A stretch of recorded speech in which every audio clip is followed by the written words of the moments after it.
Hello there, and welcome back to my workshop. This is what we're calling the Workshop Update Show. We did a workshop tour about 4.5, almost 5 years ago, and I showed you my workshop and how I work here, and I thought we'd just do an update to show you some new acquisitions and new things that have come along. So just to get started, this is my workshop. It's on the first floor front room of our home. It measures 14 feet by 12. It's 9 feet high. A lot of great lighting coming in the front windows here. And it's my favorite room in the whole house. This is my workbench, of course. And I made it myself out of less than $100 worth of materials. And that's including the 2.5 quarts of yellow glue I used and the Danish oil surface I have on here. So it's just working out great for me. A couple things I haven't shown you in the first show. If you look underneath here, you're going to see a 55-pound anvil. I put that there just to give it some more mass. And then on the legs, you'll see I've got cleats on the inside edge of each leg to keep it from sliding around. If I'm planing hard or pushing against the bench, it'll stay in the same place. So it's working out really well for me. I love this bench. As far as vices goes, work holding is very, very important with a bench. That's mostly what it does. I have a quick release vise here, and then over here I have an end vise that I made. It's kind of my own design. It's got dogs that go up and down and are in line with dog holes. And more than anything, I use holdfasts, as you know. Probably the most useful clamping device here in my workshop. What I use these for is I can use them as dogs. They provide clamping pressure vertically, and that's something the vices don't do. And they provide that clamping pressure anywhere I put a dog hole. So extremely useful for clamping. I can use them like this as a bench dog, or I can secure them if I want to secure the board like that. Very quick to release. And I use these, like I said, all the time. Let's look at planing stops. I've never shown you, you've seen my planing stops. I've never really talked much about them. This is one I've used. This happens to be 1/8 of an inch. They come in different thicknesses. I make them. Here's one here. And I just clamp it in my vise, my face vise. And there you go. So now I've got something to plane against, and it's not in the way of my planes. If I want, I can put a bird's beak in here just to secure it a little bit better. And now it stays in place when I'm planing. So lots of ways to do this. This is one way to do it. Let me talk about a couple other ways to do it. Some people have recessed planing stops that are recessed into the surface of their workbench, and they pop up and stop the wood that way. And then they sometimes they have ones that pop up this way off the end of the bench. And traditionally they made these. These are kind of interesting. Big posts. Now, this is 1.5 inches square, but I've seen them up to 3 inches square. Big wooden posts with a metal sheet on top with teeth. And then they mortise out a big square hole, and they tap it down and tap it up to adjust the height. That's overkill for this workbench, but if I had a bigger workbench, it might be a nice thing to have. Now, let me show you my current way of making a planing stop. It's very simple. All I do is raise this metal retractable dog on my vise, place it here, and place that against my holdfast, and then I can do the same thing here and plane that way. And what I like about it is it's very quick and easy to do. It presses against the entire end of the board, so it's a good surface to push against. and it takes me exactly that long to put it away, and no alterations at all on my workbench. Now, tool storage. How you store your tools depends on how you use your tools. And in my case, most of my woodworking, almost all of it, takes place right here in the workshop. So I don't need to transport my tools. If I did, I would need a tool chest of some sort so I could transport the tools, keep them secure, and also have an organized way of working with them on location. But here in this shop, everything stays here. So I've got a number of options. I've got the pegboard here. I've got cabinetry on either side. I've got shelving. I've got a chest of drawers here. Tools all over the place. But it's easy for me to pick them up and use them whenever I need them. And my usual way of working with tools is to create a staging area. In this case, right over here, usually. And that way I take the tools that I need for a specific task, like let's say dovetails, put everything I need here, and then as I'm working, I can just grab them and use them and put them into use, and then there's this constant flow of tools coming and going to and from my workbench. But it keeps my workbench clear of a lot of clutter, and for me, that's very important. Now, Jonine saw me doing this one time. I thought I was the only one that did. She's a nurse, and she said in the medical profession, that's common practice. You assemble everything, get everything ready, have it at hand before you do anything. So I think I'm in good company on that. Now, let's have a look at this tool storage I have here. First off is my pegboard. These are great. I love these because I can rearrange things as my needs change over the years, and I can see everything, and it's just very quick and easy to access tools in this way. On either side, you'll see I've got cabinets, and I keep my planes in this one. They're off to the side. I don't like to have cabinets over the work surface. I don't like doors swinging and hitting me in the nose. So for that reason, they're off to one side. These particular cabinets are rather shallow. They're about 8 inches deep. Typically a cabinet is more like 12 inches, but I prefer them shallower so they're one tool deep and nothing gets hidden behind anything else, particularly when you have things at eye level or above. Below, shelving is 12 inches deep, and that's because it's much more easy to access things because they're lower than my sight of line, or line of sight. And then over here, more storage up here as before. I've got more planes and other accessories. This kind of changes. Up here I have first aid. Yes, lots of first aid. And I actually have some hydrogen peroxide over there for cleaning up blood spills. So we're all set in that area. New tool acquisitions.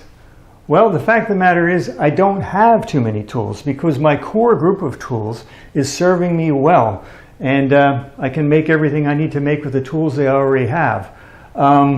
Whenever I consider bringing a new tool into the shop, I ask myself, how often am I going to need this tool, and do I already have a tool that might serve that purpose? So that keeps me from acquiring tools that maybe I don't need. Now, I do have a couple here that I have acquired, and that is with the bevel gauges. So I'm going to grab a couple and we'll have a look at them. Sliding bevel gauges. I think I had four of these when I made my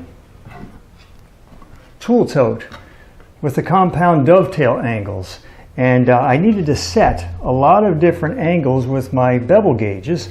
I've got angles on the edges and angles on the ends of the boards, as well as these complicated dovetails. So it would have been nice if I had dedicated sliding bevels for all of those angles. As it was, I had to reset a few from time to time. So what I did was I made up this, it's kind of like a storyboard for gauges. And what I would do is, as I needed to reset them, I would just use this so that I could reset them accurately. And that worked fine, but it sure would have been nice if I had these bevel gauges, enough of them to set them for all the angles that I needed and not have to mess with them at all. So let's look at the ones that I have and the two that I acquired. This is the first one that I had, and this is a beautiful one. I think it wins first prize in the charm category. It's a Stanley Sweetheart, made probably back in the 1920s, and it's got beautiful rosewood stock on it with brass trim. It's got a nice brass locking knob that I can use with one hand, and this is gun-blued steel. I mean, how good does it get? That's just a really nice tool and works extremely well. And then I have over here another Stanley. This is a Stanley 18. They made these in different sizes, and these have a different locking mechanism. You can see it's all the way in the back here. And these are conical washers here, and it locks quite well. And also on the stock, you'll notice, compared to the other one, it's the same width all the way along its length. So I kind of like that, because if you're working on very short areas, it's nice to have that wider part of the stock right there in that particular case. So I've got a couple of those. There's another one just like it, and I've got a smaller one. And then along those lines, in terms of construction, this one works the same way. This is made by a company called Chinois, and you can buy these, they still make them. And I like this one because it's nice and big. I mean, if I need to make long bevels, that would be very useful to have, and it locks the same way. It's got a knob here in the back, into the handle. So there's that, and then on the other end of the scale, here's a nice little one I have, and a very clever locking technique. It's got this recessed handle that is completely out of the way. And this is made by Veritas. They made these in two sizes, and this is the smallest one. And they stopped making them. I don't know why, but I really like this. And it's made out of a composite material, resin and wood, and just a beautiful little bevel gauge. So maybe they'll start making them again. But really nice bevel gauges. Now I've shown you bevel gauges that I like. Let me show you one I don't like. I don't know where I got this. Somebody gave it to me. But look at this thing. It has a locking knob on it that is just the most unergonomic thing. It's a narrow disc, and it's got a knurled edge here, but it's not made for human hands. I don't know how you're supposed to tighten that. No matter how tight I make it, it's that easy to move. And that's not what a bevel gauge is supposed to do. So I didn't have any use for it here in my shop until it occurred to me that I do have a use for it. Sometimes people come to me and say, I'm thinking about getting into woodworking. What kind of tools should I get? And that requires a lengthy answer, I suppose. But one of the things I mention is don't buy tools that don't work. Buy tools that are useful and do their job. This does not. So I use this as an example so that they can see what not to get. So it does serve a purpose here in my shop. Don't buy tools like this. Here's another new acquisition. Sliding rule stop. This fits on many different sizes of rules, and you can tighten it down and measure in from a reference edge far in and make your marks that way, almost like a panel gauge. It goes much further than your average marking gauge. I mean, look how quick and easy that is to adjust and make very, very precise marks. And it fits a wide variety of rules, all the way down to, actually, if you wanted to, something as small as this. And this particular one is made by woodpeckers, and very, very nice and useful in the shop. sliding rule stop. And while we're on the topic of measuring and marking, what about pencils? I love pencils. Let's start with the mechanical pencils. I had a choice, get a real nice expensive mechanical pencil or a whole bunch of cheap ones. And these are cheap ones. I bought packs of 4 of these, and they're all over the shop, and they work just fine. I've never had one malfunction on me. It's 1/2 millimeter size lead, and they're just perfect for precise marking. Let me show you how I most often use them. Just going to put a scribed line here.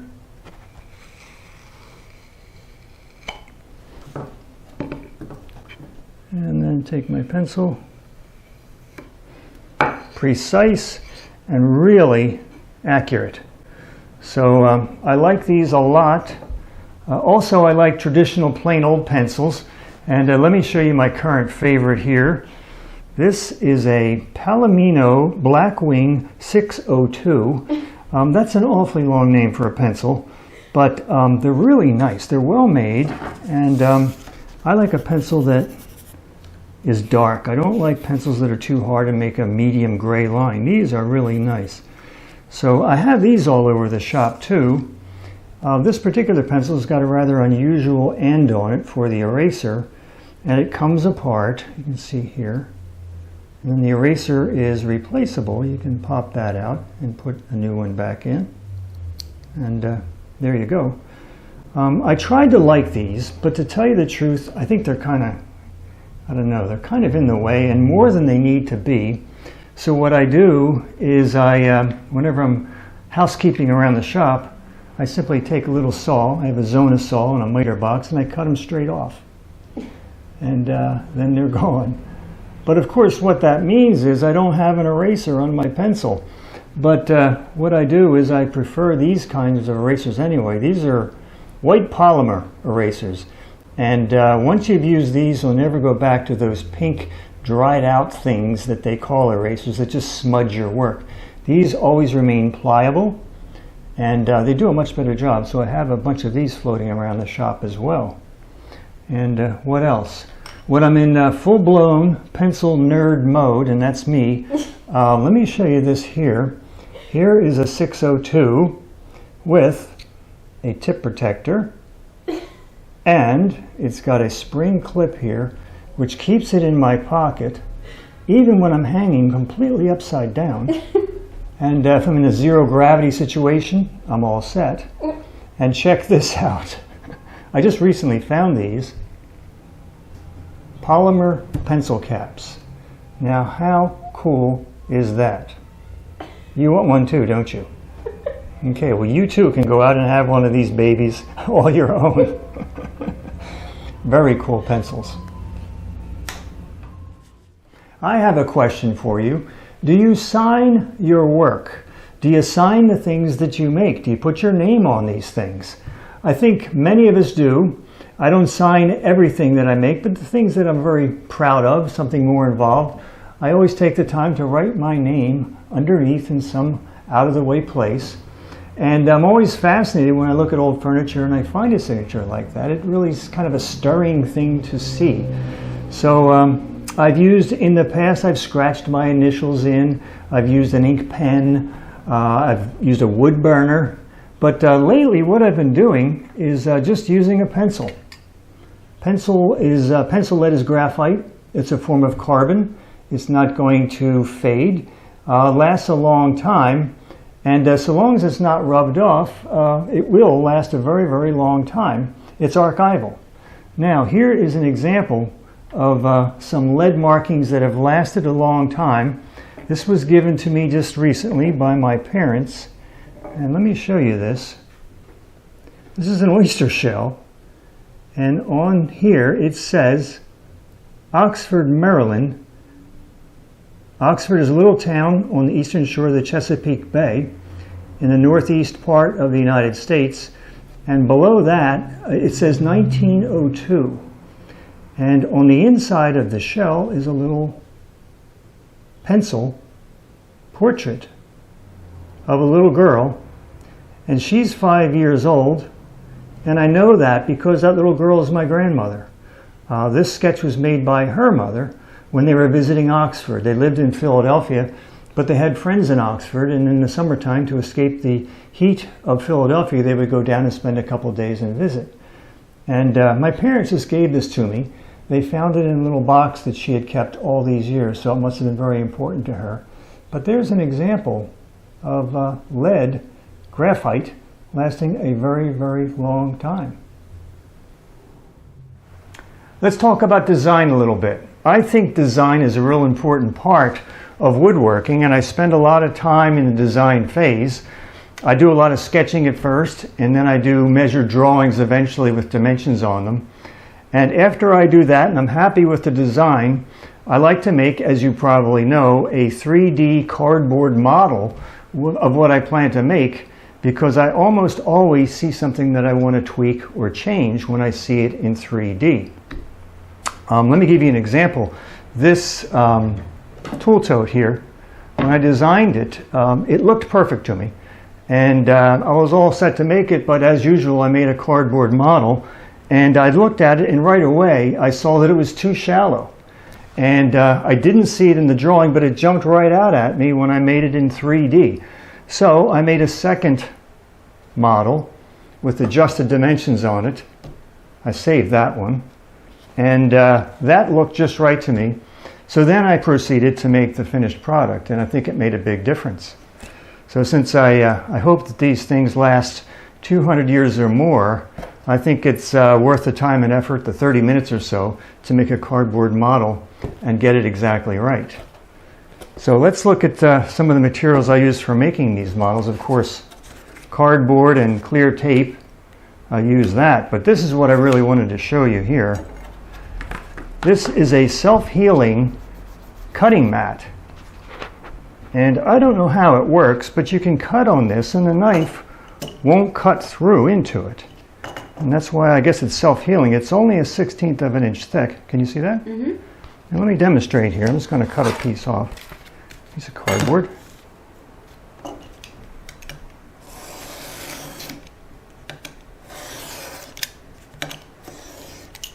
Just like that. And I pushed fairly hard on that. And yet you'll see, let me bend it up here. Mm-hmm. No cutting at all. So amazing, but very useful to have if you're going to be making cardboard models like this. You can get these in art supply stores. So good to have. Now, let's see. Let's look at some of the things that I've made here in the shop, for the shop, and see how they're working out. The Japanese toolboxes. I made a dozen of them in 5 different sizes. This is the medium size. That's the full size there. These are nice because you can actually put a bottle of wine in there, and it's a nice gift. But easy to make, good beginner project. And I have these all over the shop, and they're very good for storage. Let me show you another one here.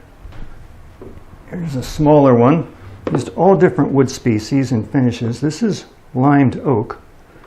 And in this one here, I keep my plow plane blades. So, I don't know, nice project. Nice to have in the shop. They're working out very well. Now, let's see. This you have to see. Move this out of the way here. I have a friend over in Suffolk, England. His name is Clint Rose, and he has a YouTube channel called Timber Anew, and he makes these beautiful wood spirits, hand carved, and he makes and sells them. And I saw him making one on his video channel, and I said to Jonine, hey, we have to get one of these. So unbeknownst to me, she contacted Clint. My birthday was coming up, and he agreed to make me one, and then he sent it over here, and she surprised me with it not too long ago. So thank you, Clint. That is just an amazing piece of work there. And this wood spirit now has a home here in my workshop. I think it shall stay right there. Cool or what? Okay. All right. Onward. This tool chest. used to be on the floor. But the plan was always to make a base for it, and I finally did. I made this chest of drawers, and I made a whole series on the making of this. And it's working out great for storage and that kind of thing. It's just really nice.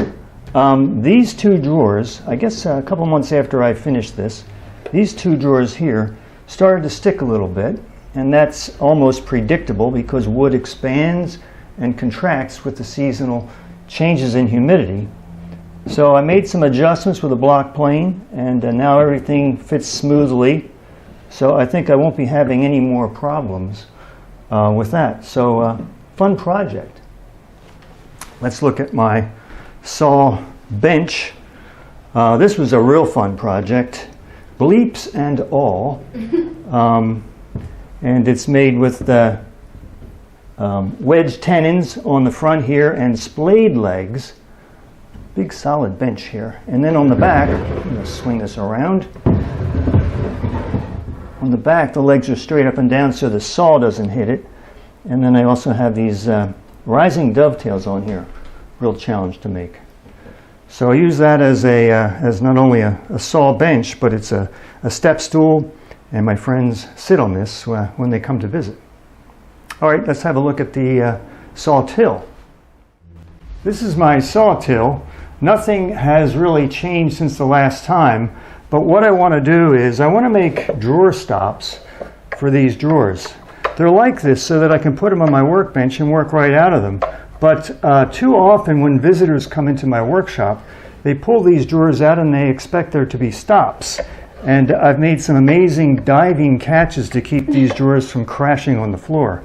So to prevent the inevitable, I'm going to put removable drawer stops in here so I can keep them secure when visitors come. Let's have a look at the final corner of our room. And this is the last corner in the room. Nothing really much has changed since the last time you were here in the workshop tour show. I've got my fasteners here, screws, nails, knobs, hardware, sandpaper, adhesives, all that kind of stuff is here. I bought this bookshelf about 35 years ago. It's one of those flat pack things you buy in the store and then assemble at home. And after about 5 years, it began to fall apart, just like it was designed to do. But instead of taking it into a landfill and throwing it away, I reinforced it and kind of rebuilt it. And now all these years, it's holding up very well. So it's nice to take a piece of disposable furniture and turn it into something a little bit more useful. Now, over here is a peg rail. This was over by my Sawtill, but when I put my Sawtill on, I relocated it here. And I use it for my winding sticks and levels and just, whatever else I have. So it's working out pretty good. So that's our workshop update show for 2020. Jonine and I have a lot of fun putting these shows together, sometimes too much fun. And I came across a couple of outtakes where we just couldn't take what we were doing seriously. So let's have a look.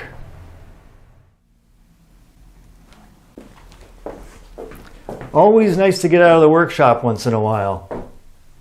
Now you'll notice ours.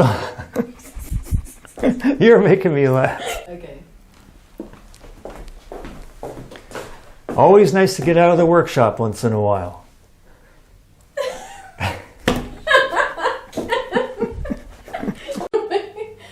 Okay.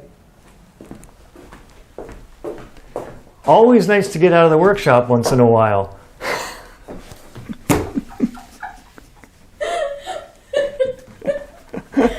Okay. Well, you gotta get out the door. Okay, sorry. Okay. Are we rolling? Yes. Oh, no. Always nice to get out of the workshop once in a while. Okay, you ready? Yes. All right.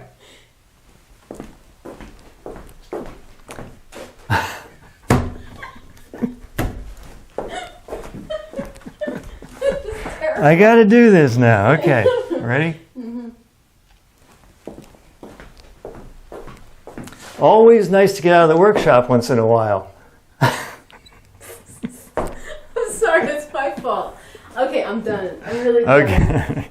Yes. Yes.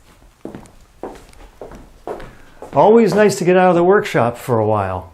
In a while, once in a while. So, it's always nice to get out of the workshop once in a while, whatever that's supposed to mean. Anyway, thank you for stopping by, and see you next time.